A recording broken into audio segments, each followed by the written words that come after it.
Great afternoon. I'm Mark Madrid, CEO of the Latino Business Action Network, LBAN. Thank you. And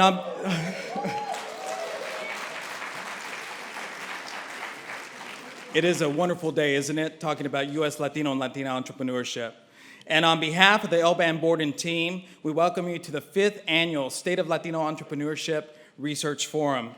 The Stanford Latino Entrepreneurship Initiative, SLAY, which is a collaboration between Stanford Graduate School of Business and LBAN, is an American economic imperative, and it's official. Our nation is taking note. And we are most grateful for your taking precious time and energy and resources to join us today. And we thank Stanford Graduate School of Business and their entire ecosystem and teams for their outstanding and diligent efforts to make this event a resounding success. In addition, LBAN thanks our principal partners, Wells Fargo and Fox Corporation, lead investor Bank of America, lead sponsors Chavez Family Foundation, Pitts Johnson, John Arriaga, and all of our sponsors and strategic partners for their enduring support of LBAN and our efforts in funding this powerful research. And now it is my honor to introduce Professor Jerry I. Porras, the Lane Professor of Organizational Behavior and Change, Emeritus, GSB, and faculty advisor for the Stanford Latino Entrepreneurship Initiative. Thank you. Well, I'd like to also extend my welcome to all of you for being here. This is a significant event for all of us, and we hope that the information that you get today, both about the research and some reactions from entrepreneurs about the data, and also principal address by a very, very successful Latina business owner, that all of that put together will be make for a really good session this afternoon. I wanted to put a little bit of context around what SLAY is and how our efforts are varied, and this is just one of them, so that you can get a better understanding of how this research and this forum fits into a broader array of activities and actions that we at Stanford and LBAN are taking in order to try to influence and impact Latino-owned businesses and really impact the health of the U.S. economy. The Latino Business Action Network, or LBAN, was created, it's a 501c3 organization, and it was created by a group of Latino MBA alumni and myself. And we got together and talked about what is it that we could do to try to impact the society and the health of the economy of this country over a longer term. And out of that, we decided to create this nonprofit whose long-term purpose was to strengthen the United States by improving the lives of Latinos. And we're saying it that way because Latinos are right now a significant portion of the society at 17%. And in not too many years, not too many decades, Latinos are going to be about 30% of the country. So in order for the country to prosper, to be economically healthy, Latinos are going to have to prosper and be economically healthy. And that's kind of where we began. Now, with that very long-term purpose, we asked ourselves, well, what's more of a short-term mission that we can do to try to promote this long-term end? And out of that came the notion that we would want to create an alliance or a collaboration with Stanford to try to execute on a series of programs that we thought were important to generate. We have these two entities. We have the Latino Business Action Network, and we have the Graduate School of Business. These two entities have come together in a collaboration to create the Stanford Latino Entrepreneurship Initiative. Now, the model that we've been following is that LBAN generates ideas about substantial programs or projects that could serve to move the country in the direction that I just described. So it comes up with ideas, it goes out and it secures resources, it secures funding, and it also provides staff support for the execution of these programs that are generated, these program ideas that are generated. Now, LBAN doesn't have the resources to do this or the expertise to do the sorts of things that we're wanting to get done. So it creates a collaboration with Stanford and Stanford faculty members to execute on some of these major ideas. So one major idea was, let's do a study of Latino-owned businesses across the country. How do we get that done? Stanford has the resources, the expertise, the faculty members that can execute on that. So Stanford provides faculty, it provides researchers, and it provides administrative support for the execution of the various projects and programs that are generated out of LBAN. So it's a really nice symbiotic relationship in which LBAN has created resources that help faculty at Stanford execute on a variety of activities, research and education included. So out of that, then the Stanford Latino Entrepreneurship Initiative has three major thrusts that have been created. One is we call the SLAY Research Thrust, and this program and the study that's driving this program is a product of that.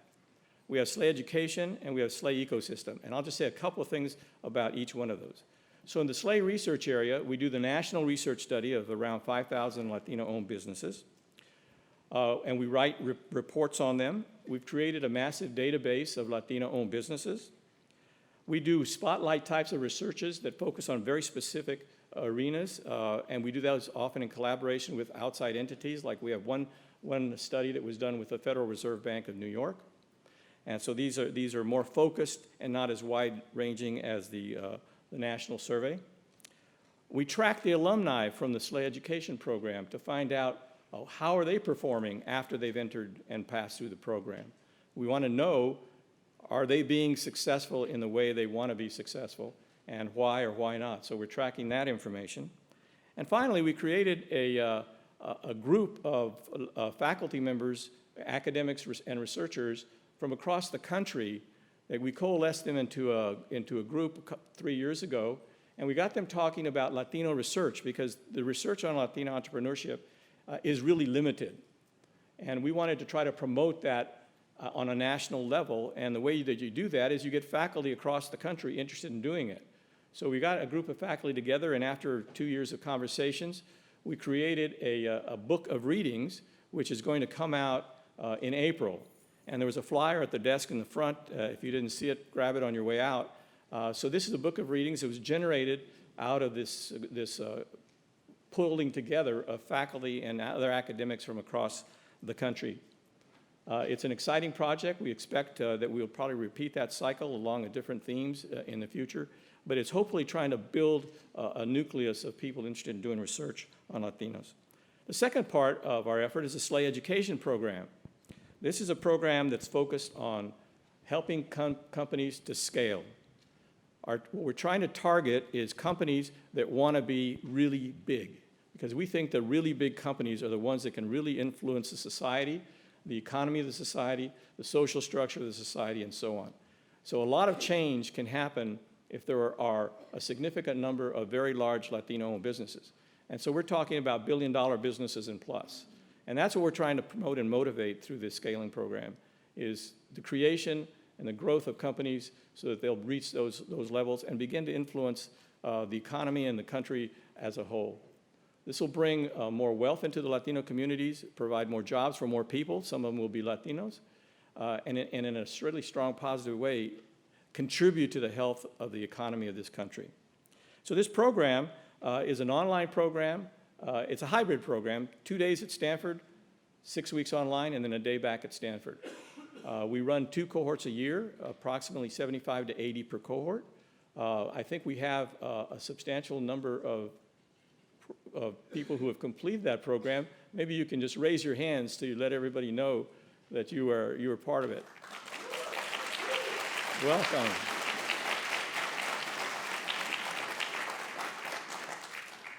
So this is an example of us having an idea of wanting to create a scaling program and then finding a faculty member, Professor Huggy Rao, in the business school, who had created an online program. He and his colleague Bob Sutton had created an online program that focused on scaling. So we took that program and we Latinoized it. We add things to it that made it very specific and special for Latinos. So we added role model videos of successful Latinos who had scaled their companies and could provide good examples. We added webinars that focus on getting money, the types of money that's out there, getting it, and how to go about getting it. We created mentors so that each participant has a mentor that they meet with 1 hour a week during the program, and many of those relationships have continued on well after the program. We've created a network of capital providers that come in at the end of the program and interact with the participants, because getting capital is a really significant part of growth. We all understand that. And then we've created a participant network. The people that are going through the program are all networked together, and they interact on an ongoing basis where they're sharing problems, they're sharing resources. One of the things we try to promote in this program is doing business with each other and getting business for each other. And the use of that network has been very potent in helping to contribute to that. So the third part then is our SLAY ecosystem activity. And in this, we're trying to really build an ecosystem around Latino entrepreneurs that will help them be more successful. And this system, in large part, is drawn from the ecosystem we've developed in the scaling program. So we have mentors that are part of that. We have capital providers. We have an alumni base for all of the participants of the program, of which we now have like around 580 participants who have completed the program. And we're trying to get them networked and have them network with each other, because it's amazing how much support and how much energy and how much drive can be generated through that network. We also are bringing together groups of organizations across the country who have interest in Latino entrepreneurism and Latino businesses. Organizations like the Hispanic Chamber of Commerce, various minority supplier organizations, Latino professional groups, and so on. So the idea is to really begin to build more and more of a supportive network for Latino entrepreneurs to be successful. So that's what SLAY is all about. It's a collaboration, LBAN and Stanford, and it does three main things: teaching, research, and ecosystem development. So with that, I'll close and introduce Inara Tarek, who is one of our researchers, who will then give you an overview of what it is with the research activity that we're going to be doing. Thank you. Thank you so much, Jerry, and it's a pleasure for me to offer an additional welcome to all of you here. It's really exciting to see such a large crowd. It is now time for us to reveal our latest research, the 2019 State of Latino Entrepreneurship Report, generated from our 5th annual survey of nearly 5,000 U.S. Latino entrepreneurs. This research presentation will be split into two parts. You will first hear from Professor Paul Oyer, Professor of Economics and Senior Associate Dean at Stanford Graduate School of Business, and he is also Faculty Advisor of the Stanford Latino Entrepreneurship Initiative. Among other topics, Paul will share key demographic trends that we observe among U.S. entrepreneurs and also highlight important characteristics of Latino-owned businesses that we have identified. You will also hear from Marlene Orozco, lead SLAY research analyst, who will discuss our other key findings. To name a few, those would be Latino business financing, liquidity challenges, procurement contracts, and personal financial well-being of Latino entrepreneurs. So, ladies and gentlemen, it is now my honor to introduce to the stage Professor Paul Oyer. Welcome, everyone. I'm Paul Oyer, the faculty director, along with Jerry, of course, of SLAY. And I got involved in this a few years ago. When I was one of the faculty directors of the GSB Center for Entrepreneurial Studies. And over the last few years, I've had the good pleasure of working with Jerry, of course, but also with Marlene and Inara, who have pushed our research agenda forward and are extremely devoted to the research goals of SLAY. I also want to note in passing, because Jerry asked how many of you are SLAY Ed alum, I just want to note in passing that I've also had the good fortune to spend some time with each of the SLAY Ed groups as they come through, and it is always one of the highlights of my teaching year. They're an incredible group of people, and we look forward to many more cohorts coming through. Marlene's much closer to the details of this than I am, and she and Inara have devoted so much energy to this that I'm going to let her go through the report. But let me just bring up a few higher level themes here. So this is figure 1 from our report that we're releasing today. And so first of all, as a labor economist who studies entrepreneurship, I'm interested in the fact that it's pretty well known now that entrepreneurship, or we're using a more narrow definition here, which is self-employed people, but entrepreneurship in general is actually down in the United States over the last period of time for various reasons. You would not be under that impression if, like me, your day job was at the Stanford Graduate School of Business, where all you ever hear about is entrepreneurship, entrepreneurship, entrepreneurship. But in general, in the greater economy, entrepreneurship levels have actually come down. And Latinos are bucking the trend. So among the Latino population, the rate of entrepreneurship is actually up. Now, I could be worried if I looked at this about two things. One of them is you might say, well, maybe a Latino entrepreneurship is up because Latino opportunities in the labor market aren't as good as some other groups. And at first, I sort of worried about that, but as in our report, we have a graph. We have some results that suggest that the entrepreneurship rate among Latinos is just as much oriented towards seeking opportunity rather than not having something else they can fall back on. So that's somewhat reassuring.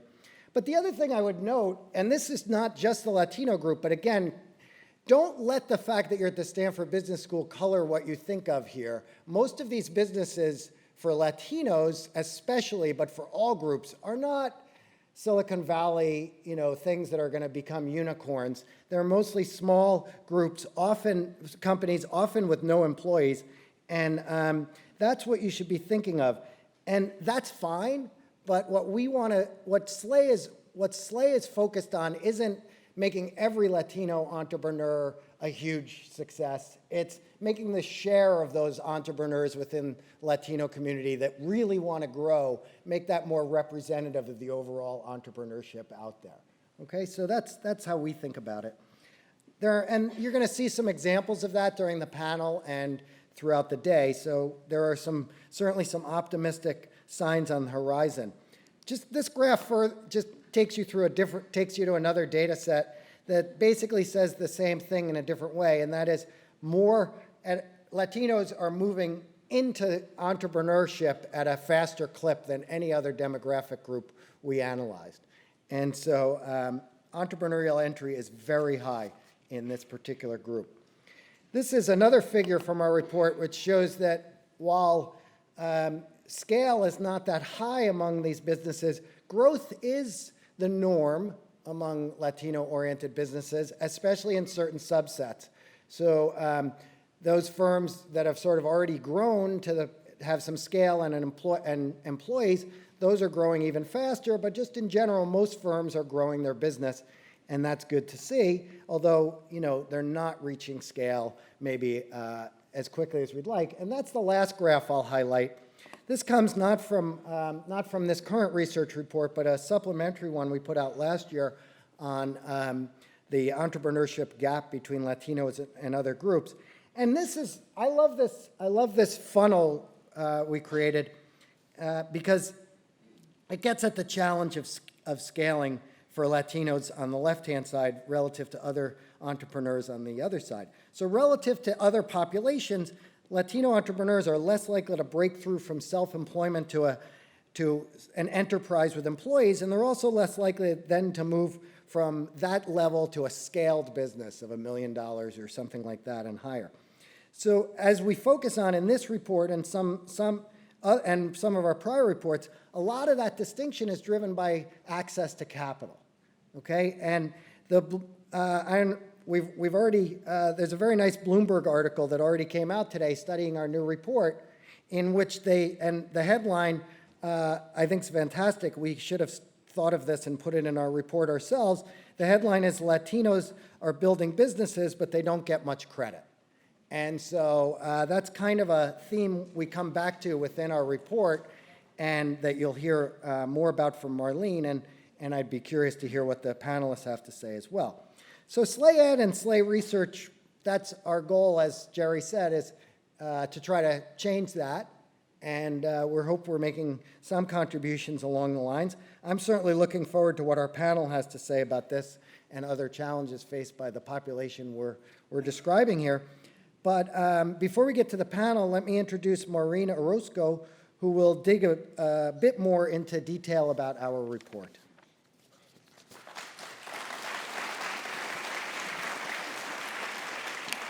Buenas tardes. Excellent. It is a real honor and pleasure to be here with you all today to share key findings from our 2019 SLAY survey of U.S. Latino business owners. And for the past 5 years, we have collected survey data from Latino-owned businesses across the country to provide an updated account of the latest trends on Latino entrepreneurship in the United States. While there are several business surveys, namely those from the census, we build off of these insights and dig deeper into the Latino entrepreneurial profile and growth experiences. We know that this is an increasingly important segment of the business population, given the constant upward trend, which Paul just showed you all, in new business formation. Over the past 10 years, the number of Latino business owners grew 34%. This is compared to 1% for all business owners.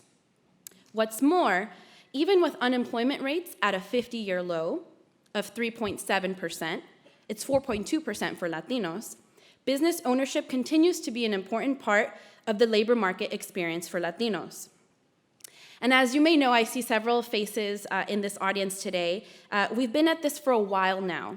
And a constant theme in our research is that we know that the funding experiences of Latinos forms an important part of their growth. Businesses that have external sources of funding are more likely to be scaled or generate at least $1 million in annual revenue or more. And in the State of Latino Entrepreneurship report that we are releasing today, we share insights into a funding framework that identifies the sources of capital that yield the greatest success. We've also created an index to measure an entrepreneur's personal financial well-being. And lastly, we build off of the growth framework that we discussed last year to share the characteristics and strategies prevalent among Latino-owned firms that have successfully grown their revenue or their number of employees. And the corollaries of success outlined in our reports may be interesting for Latino firms seeking to grow, and those of you in the audience who wish to support this growth.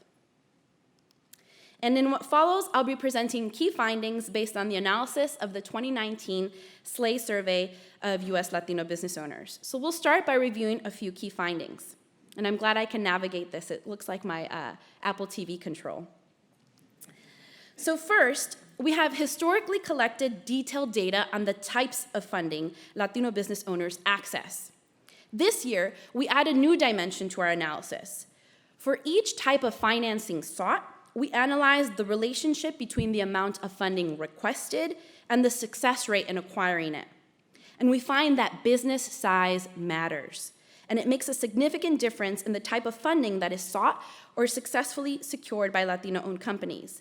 It is in fact the costlier and riskier capital that is ultimately sought and obtained among unscaled Latino firms or those that are making less than $1 million in annual revenue.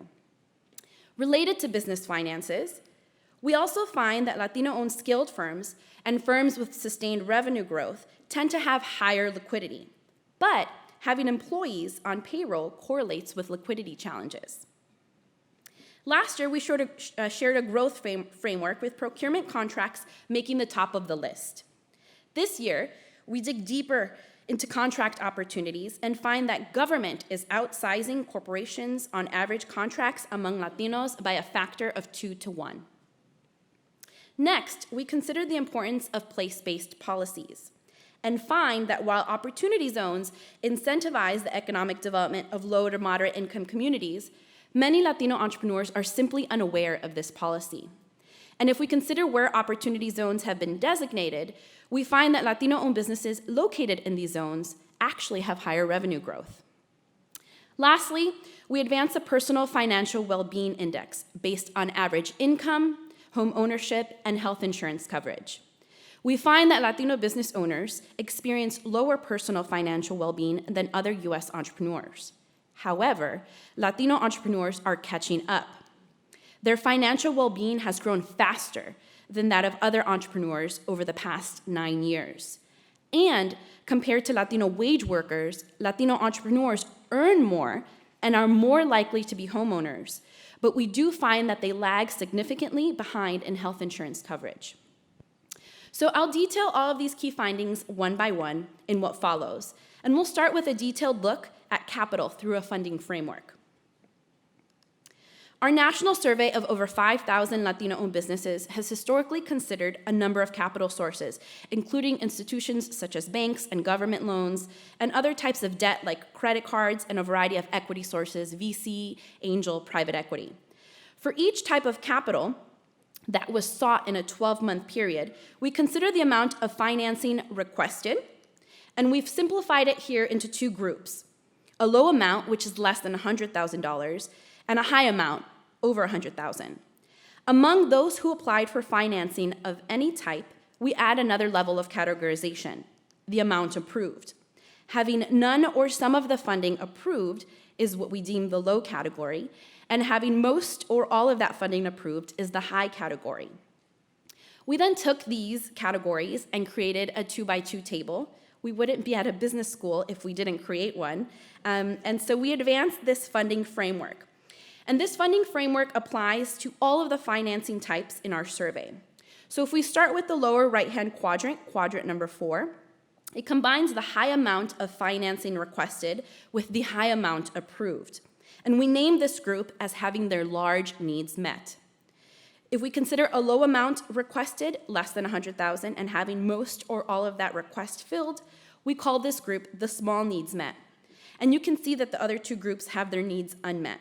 That is, they applied for a high or low amount and received none or only some of their funding requested. For our analysis, we focus on those that have their funding needs met. This first scatter plot considers the large financing amounts requested for each type of capital among both scaled and unscaled firms.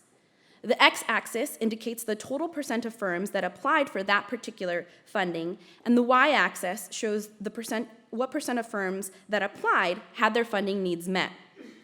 I should note here that the average Latino business owner has requested financing from two sources, and over 40% applied for some type of external funding source in the last year. So for scaled firms on this scatter plot, which are the blue dots, we see that local banks have the greatest percent of firms getting their funding needs met. For unscaled firms, factoring yields the greatest percent of firms having their funding needs met, but only a small percent apply for this type. At a basic level, when factoring, a business sells its accounts receivables at a discount. So this type of financing, while convenient, comes at a relatively high cost.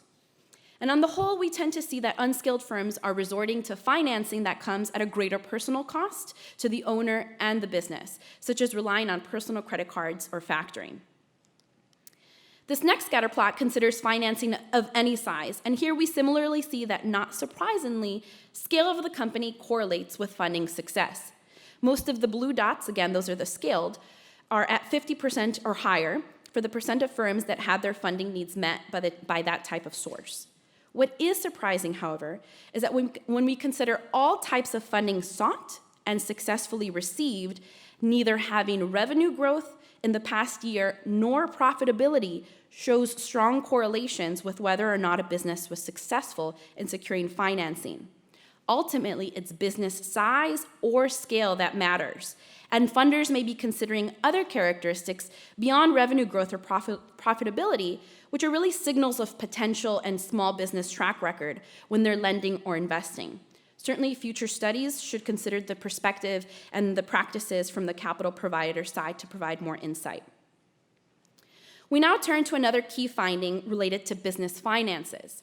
Our survey asks a battery of questions related to liquidity, or the availability of liquid assets such as cash, equipment, inventory, and other assets.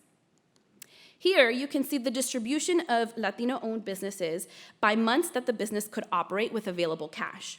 While the majority of businesses can operate for 4 months or less, we note that over 1/4 of Latino-owned businesses can operate over a year, so not all are strapped for cash. However, having cash on hand is not the only measure of liquidity. As aforementioned, we ask about liquidity in a variety of ways, including having cash on hand, the impact of the length of terms of payment, and having to cover business expenses through personal credit cards. We create a composite measure of liquidity with anything above or below the average representing overall high or low liquidity, respectively. Not surprisingly, we find that scaled firms and those with sustained revenue growth have high liquidity. But Latino-owned employer firms struggle with liquidity compared to non-employer firms. In one of our previous reports, we identified that the main hurdle of Latino-owned businesses is crossing the employment threshold. That's going from a solopreneur or having an entrepreneur without employees to becoming an employer business, a business with paid employees. This means that for employer firms, the availability of cash and other financing issues poses challenges for continual growth.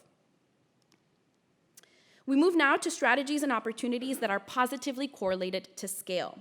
Last year, we presented a growth framework and highlighted a number of these characteristics, such as being a registered business, exporting, and being certified, among others. This year, we dig deeper into some of these, like certifications, and explore new ones. For procurement contracts, 5% of Latino-owned firms have a contract with a corporation, and 4% have a contract with the government. When asked about factors limiting their growth, 9% of all survey respondents report difficulty in participating in requests for proposals, RFPs, to compete for procurement contracts, and 10% report a lack of awareness about supplier diversity programs. And as shown in this table, the average contract amount varies by type of contract and region. The average contract amount for government is twice that of corporations, about $525,000 and $262,000 respectively. Among those who contract with corporations, on average, Latino men, have contracts that are twice the size of those contracted by Latinas, and more US native-born Latinos than immigrant Latinos contract with the government and have higher average contract amounts. So while there's some gaps between Latino subgroups, on the whole, contracting is a viable growth strategy. And again, we show that this is correlated with growth in our framework from last year. Even as shown in the differences in contract amounts across regions, we know that place matters. When considering a new place-based policy known as opportunity zones, we find that these policies may provide benefits to Latino business owners, but the majority are unaware or unsure of what they are. First, in this map here, we see the distribution of over 9,000 opportunity zones across the states. The Tax Cut and Jobs Acts of 2017 created opportunity zones as a way to incentivize economic development and job creation in low-income communities. The Opportunity Zone incentive encourages business investments through deferred and reduced capital gains taxes, with all capital gains taxes waived if the investment is held for 10 years. The zones are designated in states across 25% of their low-income census tracts, and there's a strong correlation between states with large numbers of Latino-owned businesses and opportunity zones. California has the highest number of opportunity zones, followed by Puerto Rico, Texas, New York, and Florida. And Rebecca Lester and team here at the GSB have a really great interactive map online on opportunity zones, which I encourage you all to check out. Overall, we find a general lack of knowledge about opportunity zones within the Latino business community. We find that 14% of Latino-owned businesses are located in informally designated opportunity zones as linked by their zip codes. But among these, only 28% know that they are located in an opportunity zone, 47% do not know, and 25% incorrectly believe that they are not in an opportunity zone. Latino-owned businesses in opportunity zones have a higher average annual revenue growth rate compared to those not in opportunity zones, 24% and 13% respectively. I do want to make it clear that we are not implying that Latino business revenue growth is a direct result of being located in an opportunity zone, but we do find that areas designated as opportunity zones are not currently experiencing stagnant business growth, even though they are low to moderate income communities. So I want to move now to our last key finding. We highlight an understudied part of entrepreneurship as a pathway of social mobility. We compare income, home ownership rates, and health insurance coverage among entrepreneurs and wage workers across 4 major racial and ethnic groups. We find that Latino entrepreneurs earn 10% more and are 6% more likely to be homeowners compared to Latino wage workers, but they lag significantly in health insurance coverage. And this figure here looks at these 3 components across time between 2008 and 2017. Income differentials make up that top set of bar graphs. For Latino entrepreneurs compared to white entrepreneurs, income remained constant, as did differentials in percentages of home ownership. In the area of health insurance, the gap in percentages between the two groups was narrowed considerably because of much larger numbers of Latino entrepreneurs gaining coverage in 2017 as compared to 10 years earlier. Where we see some important gaps is when we compare entrepreneurs to wage workers. We created an index which includes these three components, again, income, home ownership, and health insurance, and find that overall, Latino wage workers are more personally financial well-off than Latino entrepreneurs. But this mostly has to do with Latino entrepreneurs lagging in health insurance coverage. 63% of Latino entrepreneurs have health insurance coverage, compared to 78% for Latino wage workers. This is the largest gap among all groups, and it also represents the lowest rates of health insurance coverage compared to all demographic groups. And as shown in our report, Latino entrepreneurs outperform Latino wage workers in income and home ownership rates. So with that, there's still much work ahead in ensuring a level playing field for Latinos. This year, the SLAY survey of U.S. Latino business owners provides a financing framework to better understand effective capital sources in the funding experience of Latinos. We also highlighted growth strategies and opportunities for Latino business owners. As it relates to social mobility and leveraging entrepreneurship for wealth creation in the Latino community, we uncover some important areas for policymakers and other stakeholders to consider. As a final note, given that we're 1 month into 2020, I want to encourage you all to be counted, not only on the census, but when you're taking surveys like ours that help inform our understanding of the business owner ecosystem. And lastly, as always, I encourage you all to read our 2019 State of Latino Entrepreneurship report to learn more about these findings and many, many others that we could not cover today. Thank you.